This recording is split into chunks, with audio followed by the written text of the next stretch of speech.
That's an asset you own, so that's fine. I went, really?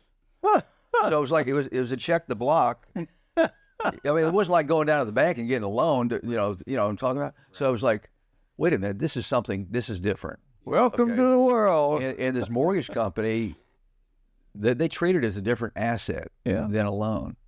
And that was 1992. And that was the first time I really started looking at it differently and thinking about it differently after that. So David, take us back to when you had your first aha moment with the process of becoming your own banker, the infinite banking concept. Okay, certainly.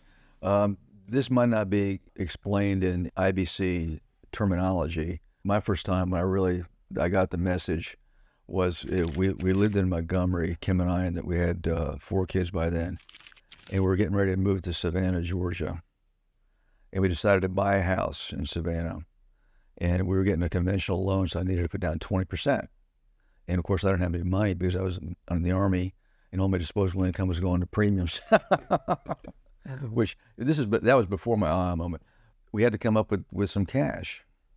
And so we asked Nelson if how much cash renter value we had. We had enough for, I think it was a $20,000 down payment. He said, "Yeah, no problem. I'll get you a check in the mail immediately." And then so I filled out the paperwork for the mortgage, and it was like, okay, what's your financials like? How many assets you have? What's your net worth? And where did you get the $20,000 down payment for the house? And I was afraid to tell him where I got it because my thought was that if I was borrowing money for a down payment, then they disqualify me for a loan. Yeah.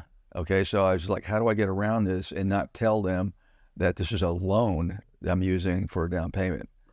And so finally it came down to, well, it was a policy loan. I said, oh, that doesn't count. That's an asset you own, so that's fine. I went, really? So it was like it was a check the block. I mean, it wasn't like going down to the bank and getting a loan. You know what I'm talking about. So I was like, wait a minute, this is different. Welcome to the world. And this mortgage company, they treat it as a different asset than a loan. And that was 1992. And that was the first time I really started looking at it differently and thinking about it differently after that. How that progression created a peaceful existence for you and your family. Mm-hmm. I spent a lot of time talking to insurance advisors and to the general public and whatnot, because it's 90% of the people still don't understand what it's all about. They think it's about insurance. The more we look at it, the more we use it as a family.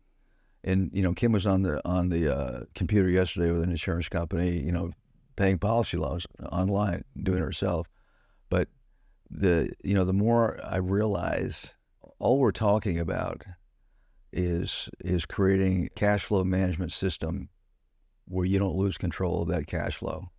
And so if you don't have to worry about a third party interfering with that system, then it's perfect peace, because it's all up to you, essentially. Okay, you don't have that interference from folks. And an example of that is that there's no methodology that you need to write down about, okay, how am I going to strategize and build a system, get to the point where I can have that peace of mind. Okay, it's like life. Things happen, so you have to understand that you buy policies as you can. You buy policies for reasons that you need to buy them for. Okay, if you have increased cash flow, then you can buy a policy. Okay, because you can afford it. Okay, if you have a new grandson or a granddaughter, there's an opportunity to buy a new policy. Okay, somebody new to go through underwriting or whatever. To me, it's a lifestyle. Okay, it's not a financial plan. It's just a lifestyle. It's just part of living. Okay, just like everything else. I also shared that we've talked about that Kim and I bought Nelson and Mary's house back in 2010, and we tore it down and rebuilt it up. But that house was completely remodeled through policy loans, 100%. Okay, and the way we designed the policy loans was we designed them like construction loans. because every 2 weeks I get an invoice from the builder for about $20,000.